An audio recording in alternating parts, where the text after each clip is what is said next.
사울이 신접한 여인을 찾아다니면서 악한 영에 놀아나는 동안에 블레셋 진영에서는 다윗을 이스라엘과의 전쟁에 참여시키느냐 마느냐를 놓고 이렇게 논쟁이 벌어집니다. 28장 1절 2절과 연결되는 사건이죠. 그때 어떤 일이 있었습니까? 가드왕 아기스가 다윗을 자기 편으로 착각하여 이스라엘과의 전쟁에 블레셋의 편이 되어 싸우라는 그런 이야기를 하죠. 다윗에게 난처한 상황이 벌어졌습니다. 참전하겠다고 할 수도 없고 안 하겠다고도 할 수 없는 그런 상황. 다윗이 택한 것은 하나님께 맡기는 것이었습니다. 하나님은 이 상황에서 반드시 나를 건져내실 것이다. 다윗은 자신의 상황에서 하나님이 어떤 일을 하실지, 또 하나님의 일하심을, 또 하나님의 경륜과 지혜를 기대했던 것입니다. 오늘 본문은 바로 그 기대에 하나님께서 응답하신 그런 장면이죠. 우리가 말씀 읽으셨는데 1, 2절 말씀 다시 보시겠어요? 블레셋 사람들은 그들의 모든 군대를 아벡에 모았고 이스라엘 사람들은 이스라엘에 있는 셈 곁에 진쳤더라.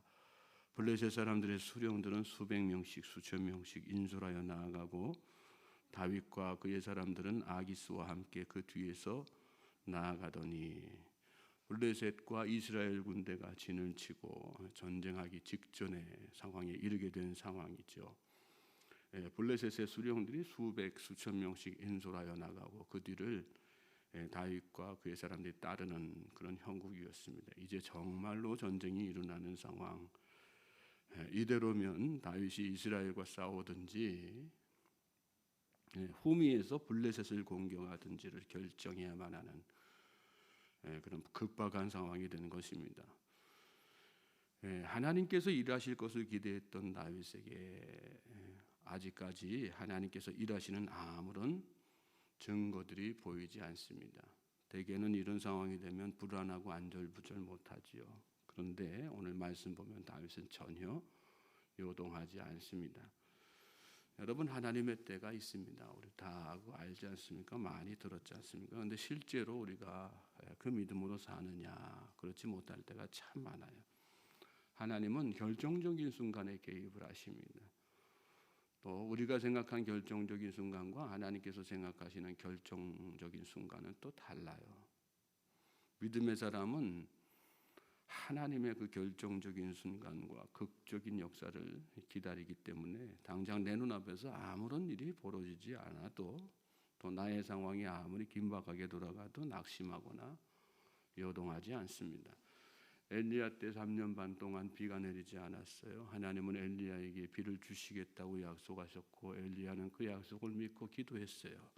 기도하고 확인하고 기도하고 확인하고 밖에 나가봐라 뭐가 보이느냐? 아무것도 안 보입니다. 6번을 그렇게 반복해서 보냈어요. 그리고 7번째 기도하고 나서 다시 물어보았을 때 저 멀리 손바닥만한 작은 구름 하나가 보입니다. 그 대답을 들은 엘리야가 이제 됐다. 기도가 차야 되는 거란 말이죠. 하나님의 때가 결정적인 하나님의 순간이 돼야지 된다는 그런 말씀이죠. 여러분, 구름이 보일 때까지 기도하실 수 있길 바랍니다.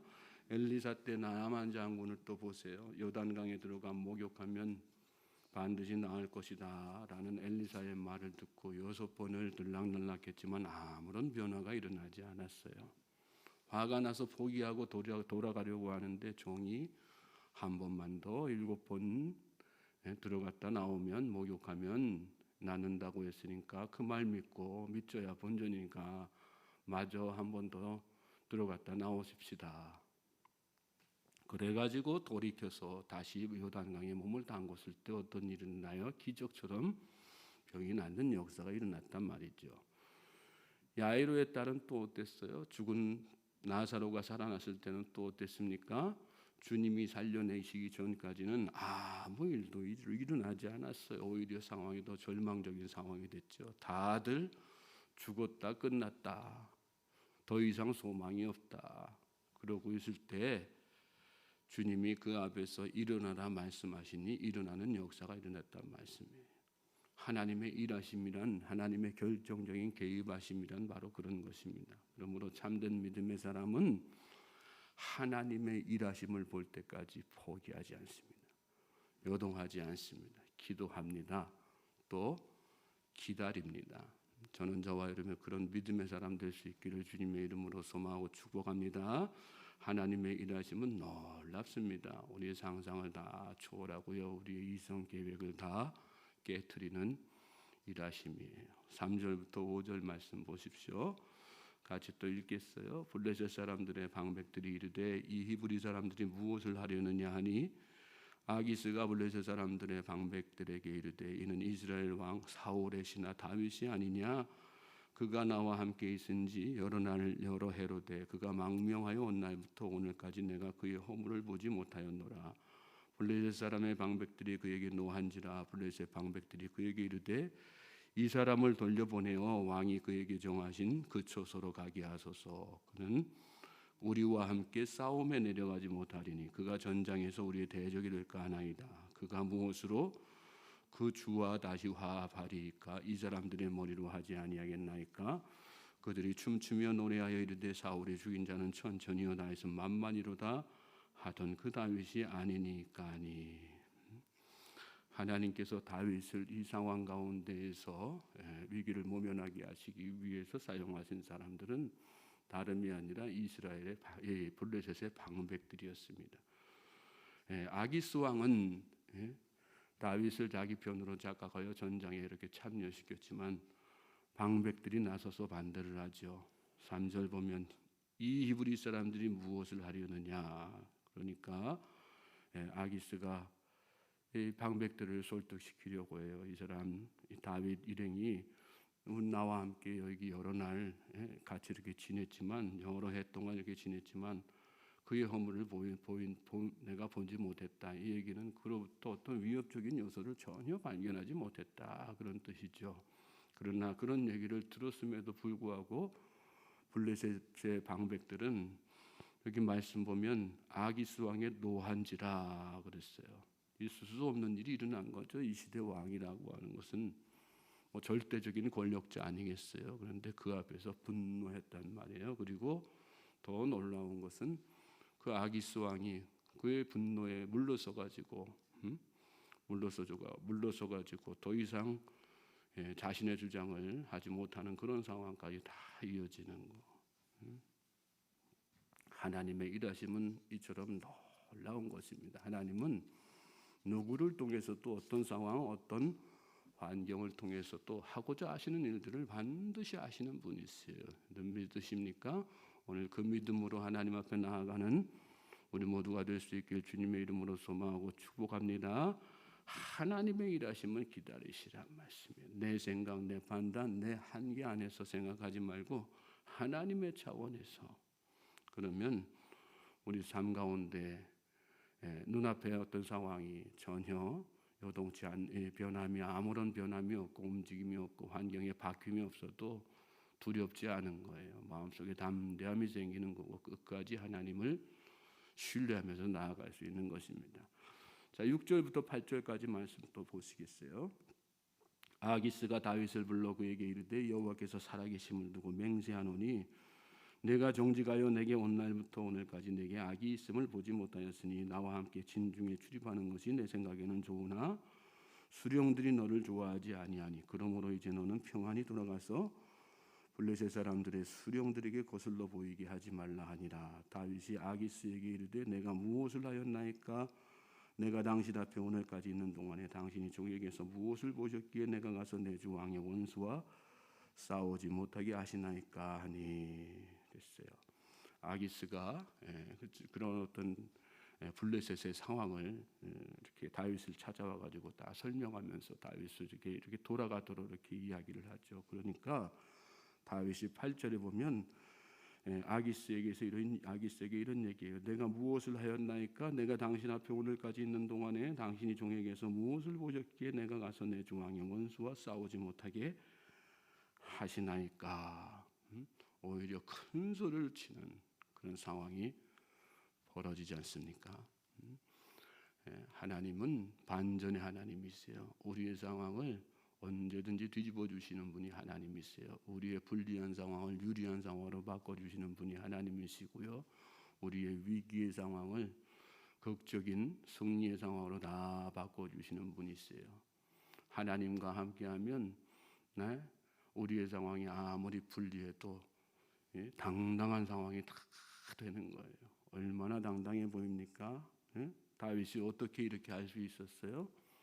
다윗이 꼼짝없이 난처한 상황에 빠져가지고 여차하면 자신의 목숨이 위태로울 그런 상황이었잖아요. 그런데 이 아기스 앞에서 당당하게 오히려 자신의 상황을 가지고 오히려 큰 소리를 치는 그런 상황이 벌어진 것을 오늘 말씀 가운데서 보게 돼요. 하나님께서 함께 하시는 사람의 상황, 삶은 다 이런 반전의 역사를 다 맡게 된다는 거예요. 9절부터 11절 말씀 보십시오. 아기스가 다윗에게 대답하여 이르되 내가 내 목전에 하나님의 전령같이 선한 것을 내가 아나 블레셋 사람들의 방백들은 말하기를 그가 우리와 함께 전장에 올라가지 못하리라 하니 그런즉 너는 너와 함께 온 내 주의 신하들과 더불어 새벽에 일어나라. 너희는 새벽에 일어나서 발거든 곧 떠나라 하니라. 이에 다윗이 자기 사람들과 더불어 아침에 일찍 일어나서 떠나 블레셋 사람들의 땅으로 돌아가고 블레셋 사람들은 이스라엘로 돌아가니라. 다윗은 그렇게 자신의 불리했던 상황에서 오히려 큰 소리를 치면서 마치 억지로 돌아가는 상황인 것처럼 마음속에서는 금방이라도 돌아가고 싶은 생각 없었겠어요? 또 아기스 왕에게 이제라도 나를 돌려보내달라고 사정할 수 있는 그런 상황이었잖아요. 그런데 하나님께서 그 상황을 다 바꾸어 주셨단 말씀이에요. 그리고 이렇게 아기스가 오히려 사정하고 미안해하는 그런 상황 가운데에서 하나님의 인도하심을 받아서 안전하게 이렇게 자기 곳으로 이렇게 돌아가는 것을 이렇게 보게 되죠. 하나님께서 다윗을 그렇게 끝까지 하나님을 신뢰했던 다윗을 끝까지 안전하게 지켜주신 모습을 오늘 말씀 가운데서 보게 되던 것입니다. 하나님은 대가신 백성을 절대로 놓지 않으세요. 끝까지 책임지시는 거예요. 우리가 하나님을 놓지 않는 한 하나님은 결코 우리를 놓으시는 법이 없으세요. 우리가 하나님을 포기하지 않는 한 하나님은 절대로 우리를 포기하시는 법이 없습니다. 하나님은 우리를 끝까지 책임지시는 분이세요. 하나님은 우리의 날개, 피난처. 다윗은 수도 없이 그런 고백하지 않습니까? 하나님 나의 산성이시다, 나의 피난처시다, 나의 날개시다. 다 하나님, 이 다윗이 이런 어떤 사건 상황 속에서 자신을 안전하게 지켜주시는 하나님을 경험한 그 신앙의 고백이라는 말씀이죠. 저는 저와 여러분의 삶 속에서도 이런 고백이 늘 넘쳐나게 되기를 주님의 이름으로 소망하고 축복합니다. 끝까지 하나님을 붙드십시오. 포기하지 마세요. 하나님은 여러분을 끝까지 책임지십니다. 안전하게 지켜주십니다. 세상이 아무리 험하고 우리의 상황, 환경이 아무리 위기 가운데 있어도 하나님은 그 가운데서 우리를 안전하게 피난처가 되시고 요새가 되시고 산성이 되셔서 지켜주신다는 말씀이에요. 오늘도 그 믿음으로 하나님 앞에 더욱더 기도하고 여러분의 상황이 어떤 상황이든지 흔들림 없이 요동치 않는 그런 믿음의 성도들 될 수 있기를 주님의 이름으로 소망하고 축복합니다.